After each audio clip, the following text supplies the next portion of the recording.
What's up, y'all? It's your boy Saucy, and I'm back with another reaction video. Hopefully, this one will actually upload to YouTube. The past two reaction videos that I made, I don't know, somehow, the transfer, it said the transfer failed. I'm not sure what that means or what that's supposed to mean, but, yeah. So, those two were a Try Not to Laugh and a Try Not to Get Scared. And they both were not uploaded to YouTube because of the transfer failure. But yeah, let's just pray that this reaction video can, well, not reaction video, yeah, hopefully this can upload to YouTube. So what we're doing now is basically a Try Not to Get Scared challenge, but this time it's a 4Chu College Horror Stories video, and it's made by Mr. Nightmare. He is very popular on YouTube for making scary stuff like this, but yeah. So let's get into it, and hopefully this will upload. Let's go. Okay.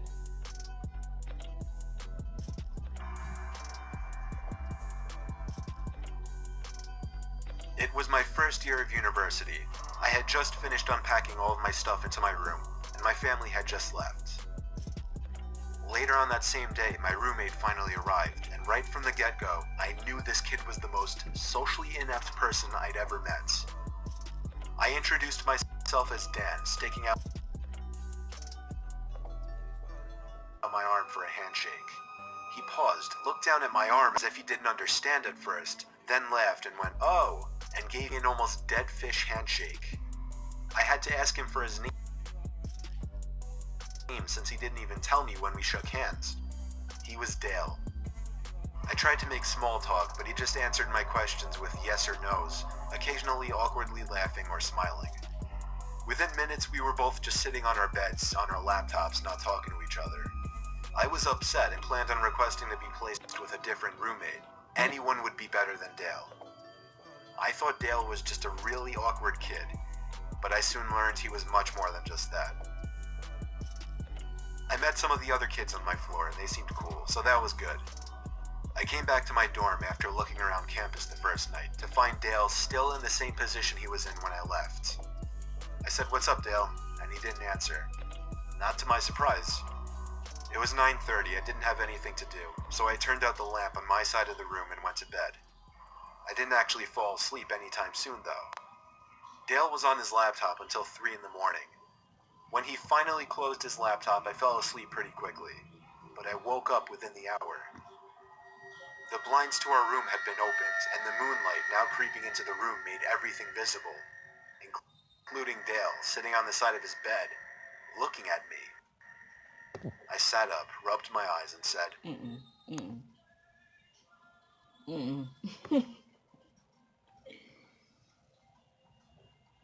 Oh.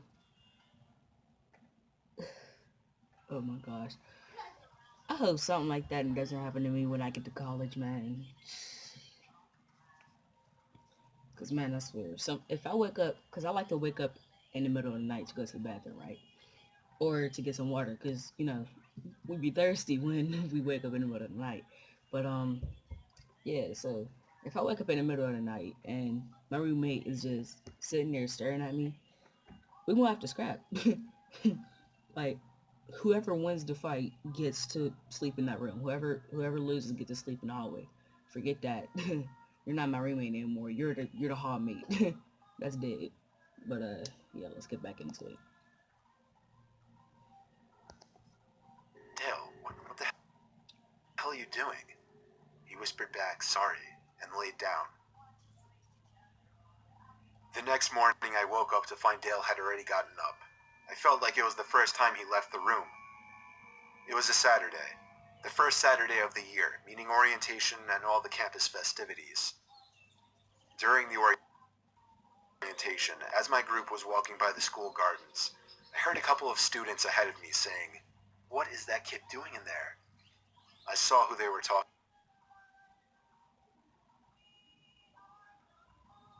about.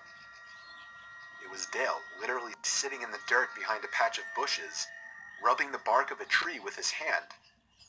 The orientation leader didn't notice, otherwise I'm sure she would have said something.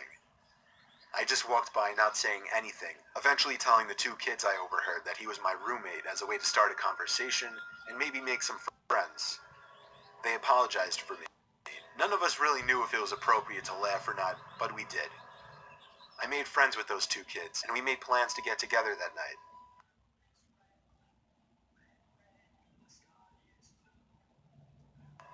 I also learned when I got back to my dorm that the school found another roommate for me. Things seemed to be turning around quickly for the better. I left the room that night to go meet up with the two kids I met, and when I got back, Dale was sitting on the desk chair facing the door. I said, "Oh, hey, what's up?" He said nothing, very matter-of-factly. I sat down on my bed and opened my laptop, and realized I forgot to lock it. I also realized that all of my emails had been opened. Emails I was pretty sure I didn't even read. And a bunch of folders of mine had been opened. Dale must have snooped through my laptop. When I asked him if he did, he responded no, very loudly, half a second after I even finished my question. I could read him like a book. This creepy kid was literally going through my computer when I was out. I knew he did it, but I didn't pursue it. I was ready to go to bed, so as I went into my bed to look for my pajamas, I felt like my clothing had all been moved around as well. I knew I'd be out of there forever by tomorrow, so I didn't say anything. I woke up in the middle of the night to the sound of a zipper. I sat up and saw Dale on the ground, going through my bag. I turned the lamp on, this time confronting him.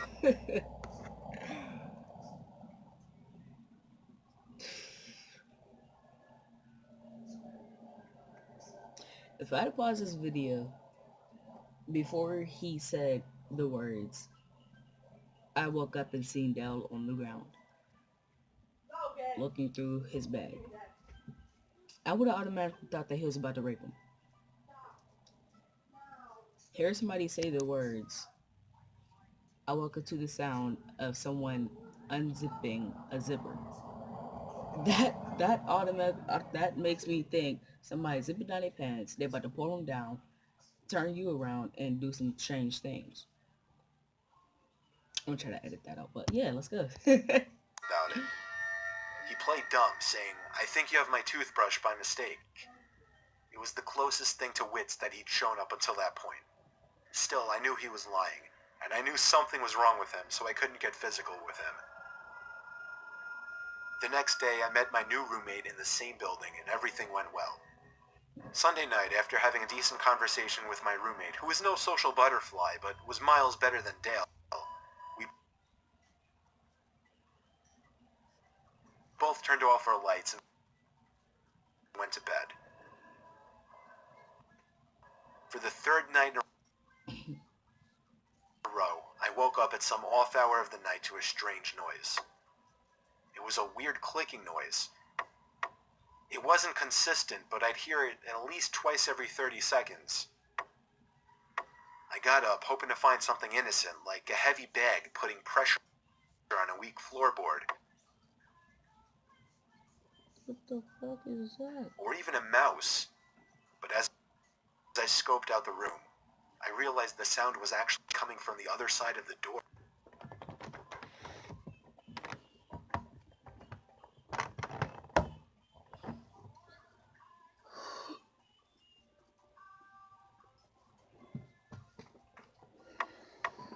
The nightlight in the common area was always on, so when I looked through the peephole, I was able to see the scalp of the person standing on the other side of our door.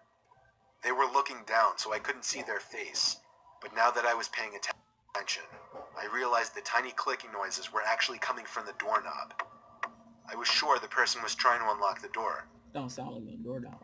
I dialed the number for the campus police department, and they showed up in under 5 minutes to the common room, and only then did I feel it was safe to open the door. I found the officers to have Dale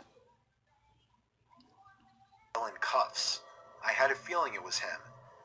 I told them everything, that he was my former roommate who was going through my stuff, so I switched dorms, only to find him trying to break into my new dorm. They took him away. I don't know what happened to him after that, but I never saw him again. He either got suspended for the semester or expelled. I got through the rest of my years at university like anybody else. However, the nightmarish experience I had with Dale still pops up in my head every now and then.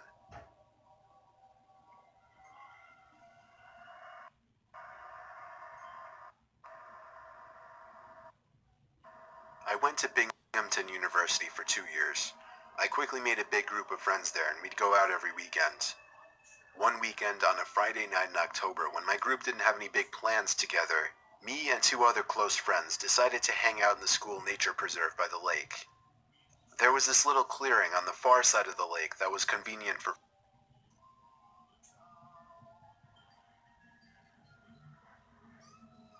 fires.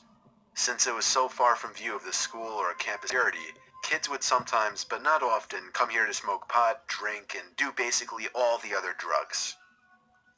It was a relatively unknown spot on campus by most, and we liked that about it. Tonight we just brought a bunch of beers, lit a fire, and hung out, having what we referred to at the time as a bro chat. As the night progressed, time seemed to pass quicker as the alcohol began to take effect. Eventually it got to the point where we were all laughing so hard that one of my 2 friends was on the floor rolling in the leaves. That was when my other friend stopped laughing and went, "Shh." We all perked up and listened, and heard the crunching of leaves and branches in the distance. We threw our bottles in the lake since we were all under 21, and it wasn't unheard of for campus police to come through the woods on weekends to catch kids doing drugs. We tucked the rest of the beers into a backpack.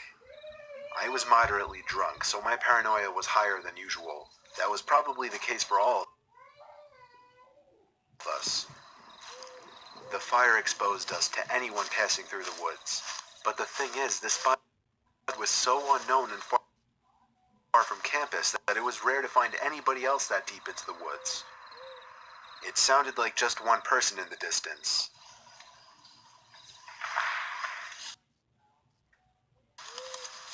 The sound of a tree branch snapping not too far away freaked all of us out. None of us were really the confrontational ones from our group, so we were lacking that one person who would have the confidence to stand up and yell out to whoever was out there. Instead, we all just sat in silence, shushing each other.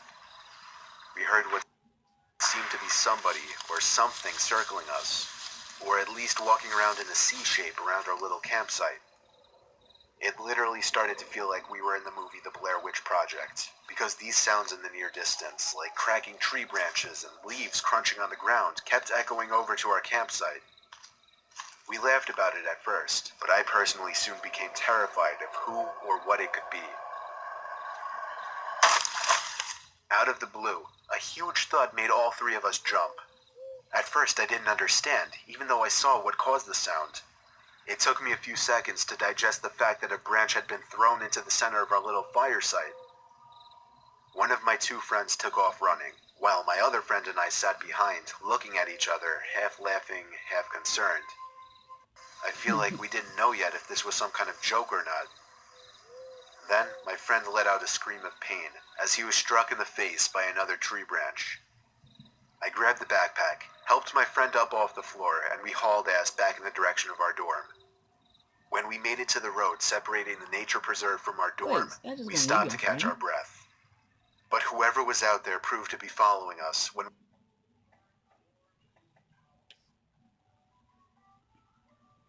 we heard footsteps coming closer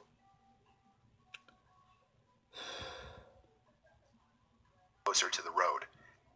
We continued to run back to the dorm, and when we got back to our floor, we found our other friend in his room. Alright guys, listen. So, my phone, I'm sorry, but my phone is like very slow. I don't know why it keeps on lagging like this. But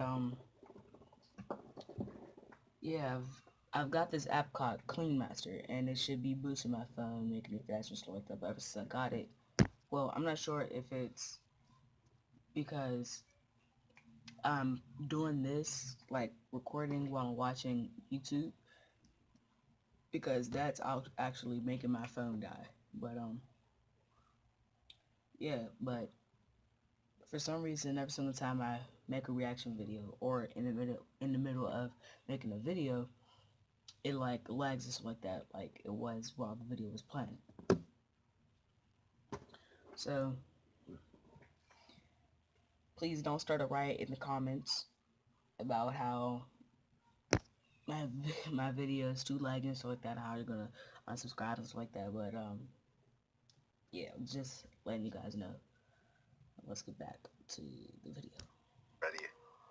We looked out of his room window down to the woods. There was someone pacing back and forth by the woods, and every time a car passed, they would walk back into the woods. Eventually, whoever it was went back into the woods for good, to never be seen again by us. There it is again. We continued our drinking session in the dorm room, and within 10 minutes, we were all laughing about it. It wasn't until the next morning that we all realized how terrifying that experience actually was. We never really went back into the woods past dark after that.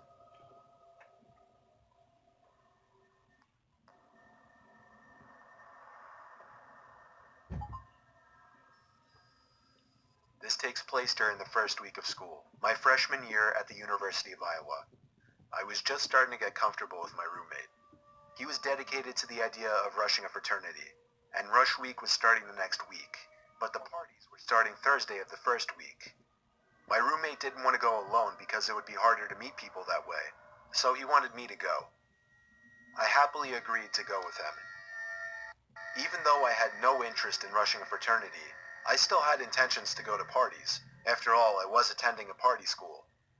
My roommate wanted to go to one frat party on Thursday, and then parties at different frat houses on Friday and Saturday.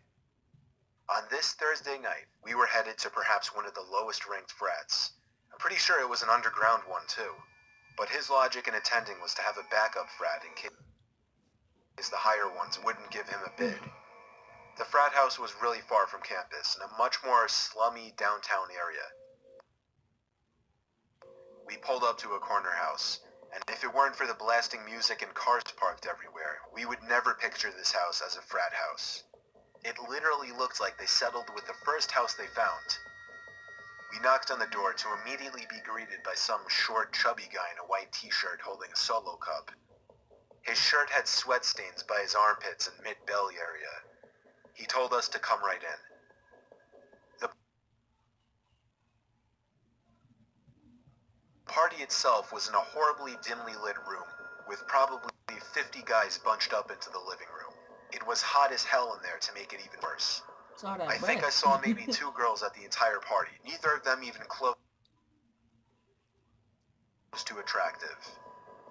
I gave the party a good 20 minutes, talking with one overweight foreigner after another, all giving off antisocial vibes.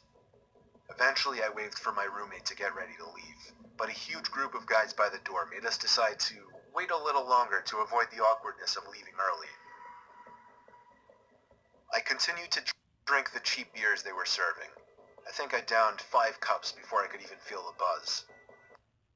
A heavy guy approached me with a tiny bottle in his hand and handed it to me, smirking and saying, "That'll get you shit-faced." I fake laughed and thanked him, expecting him to go away, but he just watched me as if he were waiting for me to drink it. So, I did. It was maybe 2 shots worth of some kind of hard liquor.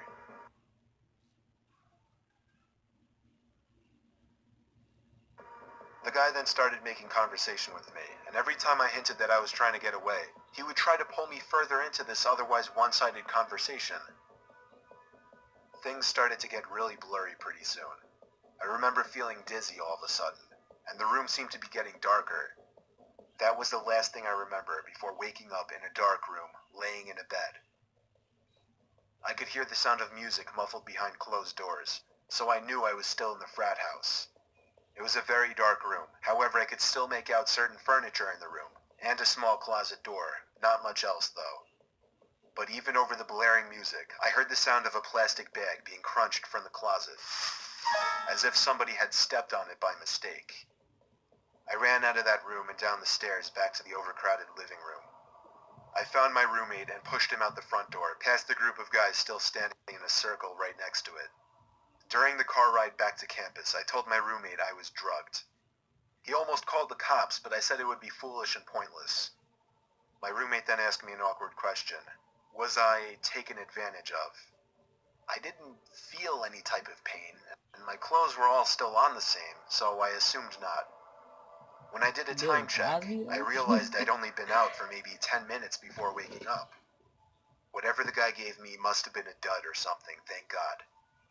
That was my college experience of attending an underground ghetto frat party, and it remains to be my scariest life experience.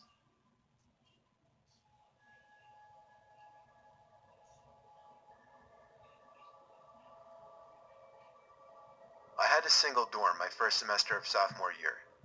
It was in the corner of the floor, kind of secluded from the rest of the dorm rooms, since it was in its own little section. You had to turn a corner to even see the door. It was nice because I'd be able to still talk with friends on my floor, invite people over to my room, and still have privacy when it was time to do homework or go to sleep.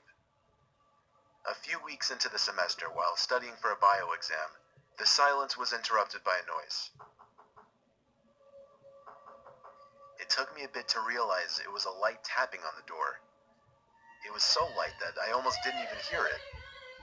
I yelled, "Come in," but the door didn't open. So I got up to open it. Nobody was there.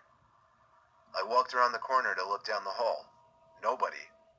Somebody was obviously messing with me. Ding dong ditch. I went back to my bed and continued studying, this time leaving the door open. Nobody came back. The next night, a few minutes after shutting the lamp in my bedroom to go to bed, the tapping on the door returned. Only this time it was much louder, more of a knocking sound. I called out, "Who is it?" and again the knocking stopped and nobody answered. I got out of my bed quickly and opened the door to see my small private corridor was void of any people. Again, I ran the 10 feet from my door to the corner to look down the main hallway at the floor. Nobody. The next morning, I asked some of the other kids in the dorm if they had been messing with me. Everyone said no. The next night, I woke up after having been asleep for 3 hours. Someone was knocking on my door again, this time louder than ever. I had trouble deciding whether to open the door or not this time. With a bout of courage, I hopped up and opened the door. Nobody was there as I was expecting, but this time I full-on sprinted down the tiny corridor isolating my room, and when I turned the corner, I saw the back of somebody disappearing behind the far corner on the opposite side of the hallway. I ran as fast as I could down the hallway, and as I turned to the next hallway where I saw the person a few seconds earlier, I saw a door at the end of the hallway shutting. It wasn't a dorm room, it was a bathroom. I felt like I was ready to confront whoever this joker was, so I pushed open the bathroom door with force. The light was off. I turned it on expecting to see somebody hiding in there, but I didn't see anyone. My first instinct was to check the 2 bathroom stalls, which were both shut. I got on my hands and knees and looked under the 2 stalls. We getting down and dirty. 2 heavy black boots could be seen from underneath one of the stall doors. I took a deep breath and pushed the stall open. I was confused. There were the boots sitting on the floor, but no person to wear them. And then I heard a creepy giggling noise. Boy, if Not a you feminine want or childlike one. It was a kind of laughing that I could only imagine to be that of a really old crazy man. For some reason my confidence was gone and I was scared shitless. Therefore I ran back to my room and shut the door. I hopped back in my bed and started texting every friend I had. Of course, everybody was asleep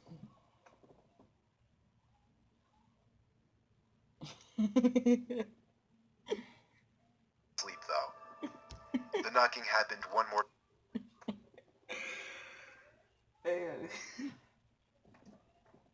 My phone kind of half froze when when I was yawning.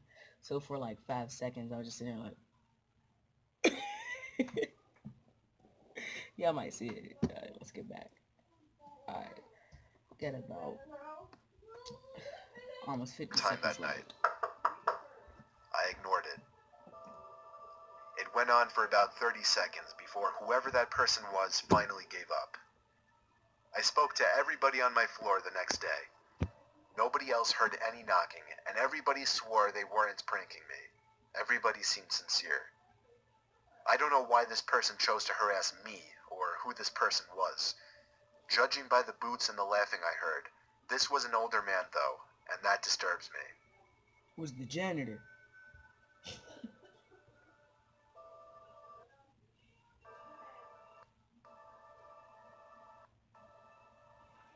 Well,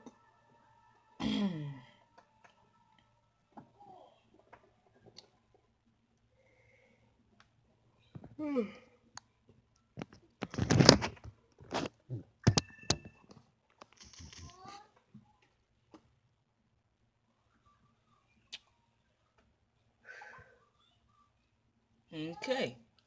So that was I'm assuming a try not to get scared challenge, which was not scary at all. It was just storytelling. But yeah, I'm assuming there were supposed to be horror stories by Mr. Nightmare, but Mr. Night ooh, I keep going at my bed. But Mr. Nightmare, you failed to scare me. I can tell you that much. But yeah, that was 4 college horror stories, I guess. But yeah, like, subscribe, comment ideas on what I should react to next. I'm